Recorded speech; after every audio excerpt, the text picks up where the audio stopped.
రెండు తెలుగు రాష్ట్రాలను వర్షం బీభత్స సృష్టించింది. మానవ సంపదతో పాటు అనేక మంది కూడా మృత్యువాత పడ్డారు, గల్లంతైన పరిస్థితి ఉంది.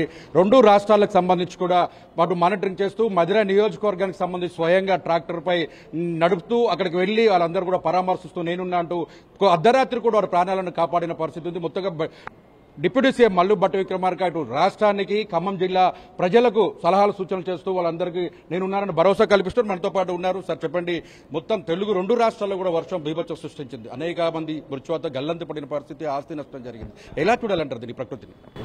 ప్రకృతి వైపరీత్యాన్ని ఎలా చూసేది ఉంది. ప్రమాదకరంగా మారింది, సడన్ గా వచ్చింది.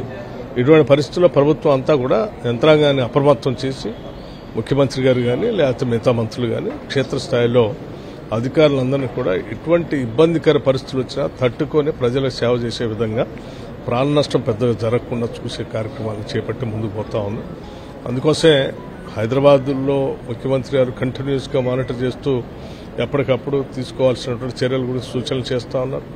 మంత్రులంతా క్షేత్రస్థాయిలో ఎక్కడోళ్ళు అక్కడ పనిచేస్తా ఉన్నారు. అధికారులందరినీ అప్రమత్తం చేస్తూ స్థానికంగా ఉండి అన్ని కార్యకలాపాలు చేసుకుంటూ ముందుకు పోతున్నారు. అందుకోసమే ఎప్పుడు జరగని ఊహించని విధంగా ఇంత పెద్ద ఎత్తున వర్షం వస్తే కూడా ఈ రాష్ట్రాన్ని పెద్దగా ప్రాణ నష్టం జరగకుండా ఇబ్బంది లేకుండా చూసుకోగలిగింది. అధికారులు మాత్రం స్పందించలేదు. ప్రజాప్రతినిధులందరూ కూడా నేరుగా డిప్యూటీ సీఎం రంగంలో దిగారు, మంత్రులు దిగారు. కానీ అధికారులు స్పందించలేదని ప్రజల నుండి పెద్ద ఎత్తున విమర్శలు వినిపిస్తున్నాయి. ఎలా చూడాలి? అధికారులైనా ప్రజలైనా అందరూ మనుషులే. ఇటువంటి విపత్కర పరిస్థితులు వచ్చినప్పుడు, వర్షాలు పడినప్పుడు, వరద వస్తున్నప్పుడు అందరూ ఎవరెవరి ప్రయత్నం వాళ్ళు చేసుకుంటూ సాధ్యమైనంత వరకు పనిచేసుకుంటూ పోతారు.